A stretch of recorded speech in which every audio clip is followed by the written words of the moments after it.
Creatives, influencers, artists, dancers. They all have a story, but who's going to tell it? That's where I come in. This is the remix with me, Kierra Cotton. Only fall in love in a blue moon. The two animated like cartoon.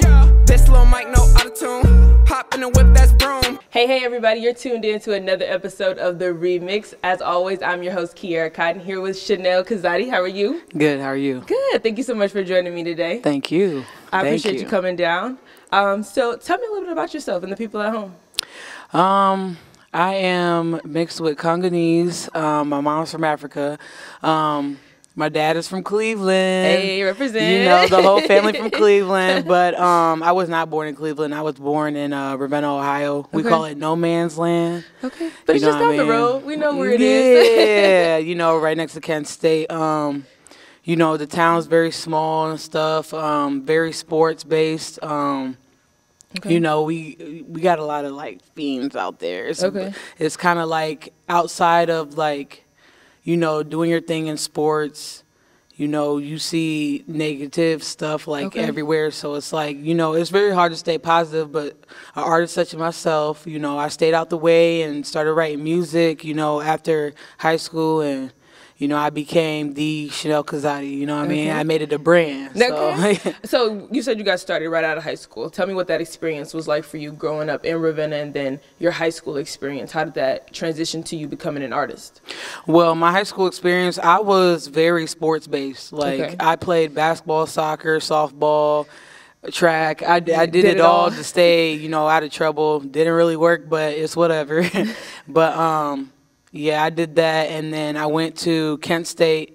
You know, I went for a year. It was kind of hard to pay attention because I was still in high school mode and partying and all that stuff. And then, you know, actually, I didn't really start doing music until like 2 years ago. Okay. Yeah, and then I linked up with my boy Visual 9. Okay. And then he like showed me like who to really mess with in the music business, because it's kind of shiesty for real. So, you know, he showed me that, and then, you know, I took it from there. I just took it from there, and then we've been going hard since like last year. And then I dropped Alter Ego last June, and then just dropped Harvest Hooligan Monday. Last week, so yeah, it's great. And what has that experience been like for you? You talked about Visual 9's influence on your artistry. How would you describe your artistry? My artistry is like, me as a person, I've always been a go-getter, you know? So, like, my artistry, that's just what I express that in my music, like, especially with Well, you know, I'm about my bag, the thing that you lag, you know what I mean? So, you know, I express heavy that I'm just independent, period, you know what I mean? So that's just my artistry. Like, I'm a hustler. Like, that's just what it is. Like, and with your lyrics, would you say that you're more of a pen and paper person, or what's your creative process when it comes to creating music? Well, I don't know. Like, sometimes I freestyle in the car to myself. Like, I listen to a beat. Like, my homies send me beats like all the time. Like, so, you know, I either like freestyle in the car, you know, and or I'll be at work freestyling, and I'm like, you know what, I'm going to keep that bar. I'm going to write that down. You know what I mean? I'm going to write that down. In my pocket for later. And, you know, I get my notes. I don't really write because I got bad handwriting, sort of, kind of. So, like, I, like, use my iPhone in the notepad, and then, you know, it just goes from there, and then I get one bar, and I keep going, and then most of the times I'll get a song done, and maybe in, like, an hour. Maybe I'll do a day. You know, it just depends, you know. Sometimes I don't know. It depends on the flow and the feeling of the beat. So it depends like that. So you released 2 projects. Yes. Tell me about the first project and how it's different from the second project. The first project, I didn't really know how I wanted to go about it. It was more like, okay, this is my first project. You know, this ain't gonna be the only one, but like I didn't know how I really wanted to come off on it. And then that first project, Alter Ego, was just a learning experience in itself. It did open doors, though. It did. As a local artist, it did open doors. But Harvest Hooligan is like, Harvest Hooligan topped that like ×3. Like, the streams doubled. Like, everything was like, I love Harvest Hooligan. Like, no one has any idea. What's your favorite track on it? Do you have one? I love them all. Like, but I don't know. It's between Wicked and Cattywampus. Okay. Yeah. And what about those two songs are you drawn to the most? Well, Cattywampus, I went off. Like, you know what I mean? Like, I love Dirty South beats, and when Visual 9 sent me that. Niggas acting crooked in these streets, cattywampus. If you a real nigga, we gon' see they ain't on shit. Dropped a couple hundred on my sneaks, who they watching you. It was over with. And then like Wicked, like I didn't think nobody was really gonna like it, because I was singing as well, so I didn't think people were gonna like it, but they do. Okay. You know what I mean? And it's like the songs I think people won't like, they like. Is that weird, or like I don't know? I feel like that's normal for artistry. What would you say your greatest obstacle has been in your music journey? The development between the two projects. Okay. You could tell. You definitely could tell. When you hear Alter Ego, you could tell like that I really grew from that to Harvest Hooligan. You know what I mean? Because I was raised on Harvest Drive, so, you know, and my birthday is November 7th. Okay. So, you know, it's a harvesting season. Yeah, so Harvest Hooligan, and, you know, I got in a lot of trouble younger and stuff, so, you know, Hooligan, you know what I mean? Yeah. It's that's my crew, that's my homies, Hooligan, they know what it is, you know.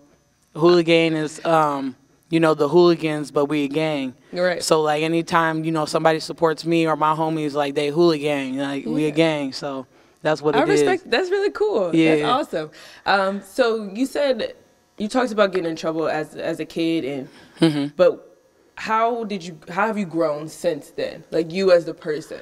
I got more choosy with my friendships. Okay. I got more choosy. I grew up around drug dealers, so, you know, I just grew up around shiesty people.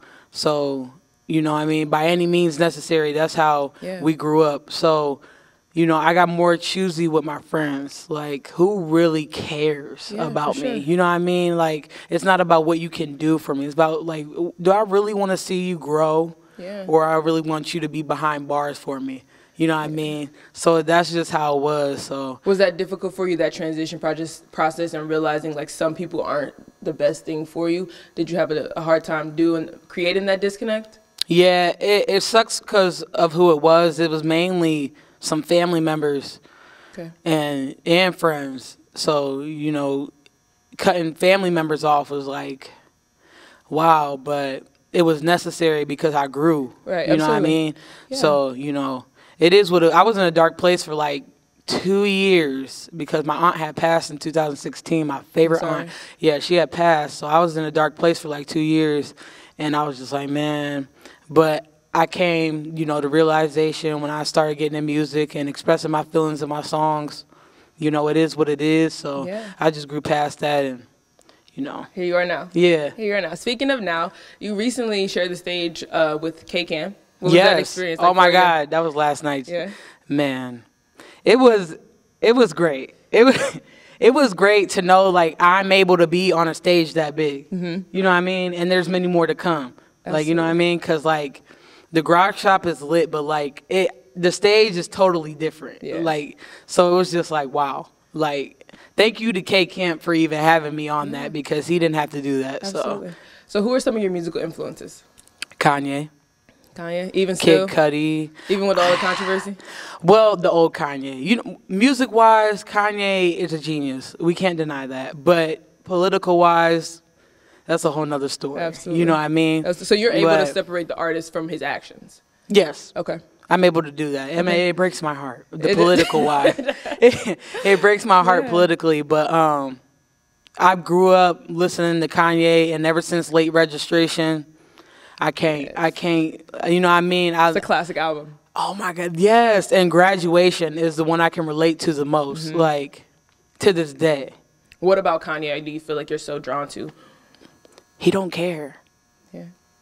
Like, he don't care what anyone thinks about him, you know, and if he did, it wouldn't make him Kanye. You know what I mean? Everybody, you know, some people don't like the outbursts he does or whatever, but like before the Trump stuff, think about what he used to say in the news, like when he had the spotlight on him, what he used to say for us. You know what I mean? Sure. So for sure, there was a point in time where Kanye was an advocate for the Black community. Yeah, you know what I mean? So, like, he still, like, in a way, kind of had an effect more than Jay-Z did when it came to being an advocate for us. So, yeah. Sure. So, so that's your musical influences, but who are some of the people that you've worked with that you enjoyed the most?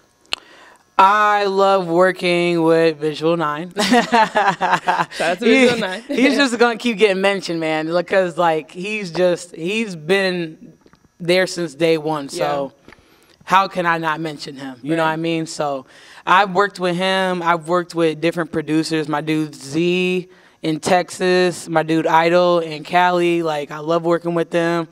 Different producers, J Bands, like I love working with Dustin, like my videographer, my homie, so Aggie, all them. Like I love working with every new person that teaches me something different. You know, awesome. You ever meet somebody and you just learn something different every day? You try to do that with everybody you meet. You know what I mean? Some people, but some people don't do that. Right. You know what I mean? Absolutely. So. Dream collaboration. If you could work with anybody and there were no obstacles, anything, who would you work with? I would want to work with J. Cole and Dreamville. Okay. I would. And Young M.A. Yeah. I'm not going to lie. I would want to work with Young M.A. You can see that, can't you? I enjoy it. I enjoy it. She's coming to Cleveland soon, the district. I believe it's April 13th. Oh, okay. It's on my calendar. I've been checking on that. I love her. Man, the bars are, you can't deny incredible. it. And she does, I feel like she's underrated. Like she doesn't get the amount of accolades she deserves. Especially with this Kodak, like whatever is going on, For like sure. she don't entertain it. She's still doing her thing. Let's be clear on that. What Kodak is doing is sexual harassment. It is. Any of you guys I totally out there agree. confused, just to let you know what he's doing is not okay, especially since she has expressed that it's not okay with her. So that's just my stance on it. A little remix dose of realness, okay? But back to your point, right? Yes, she does handle herself very well, and I think that she's an amazing artist. She's amazing, and I would love to work with her because I think a lot of people want us to even work together. Period, just because our personalities, like we just do us. But yeah, I definitely agree with you with the Kodak thing. It's weird, like it's weird. It happens to everybody in our situation, like nobody understands what it means to back off. Like a lot of men don't understand that. Like relax. Like they just. Has that been a struggle for you in the industry personally? Have you had that in the industry? No, but you know, period. Yes.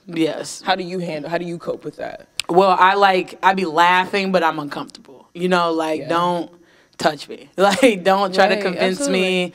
If it's not gonna happen, it's no. It's not no. Every girl needs a man or something. You just ain't got the right man. No, it's just I'm not that way. I'm not trying to disrespect you because you know how some men they get all in their feelings. Men like at the gas station. We tell them no. The gas station is a dangerous place. A dangerous place, but like no is no. Like you know what I mean? It's LOL for a little bit, but go away.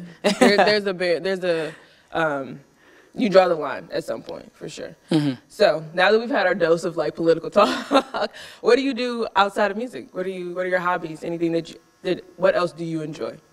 I be around my family for real. Okay. I got 2 little nieces. You know, I do a lot of stuff. Like I can't sit still for nothing. You know, I work at a nursing home. Okay. I'm gonna keep it real. I work at a nursing home. I take care of old folks. So. You know, let me take care of your grandma until I make it, you know? Right, yeah. But, you have to feed the hustle. Yeah, it's very expensive hustle, so it is what it is. So has working at the nursing home taught you anything about music? Yeah, I've actually, the word cattywampus, I learned that at the nursing home. That's so cool. Because it's a very popular medical term. Okay. You know, it's like crooked and unusual. That's what it means. Like, that's why I said that in the song. Using a sentence for me. These papers are very cattywampus. I cannot handle it. You know? Very out of place. They're out of place. It's weird. So your remix word of the day is cattywampus. Cattywampus. Yes, that is going to be the word of the day.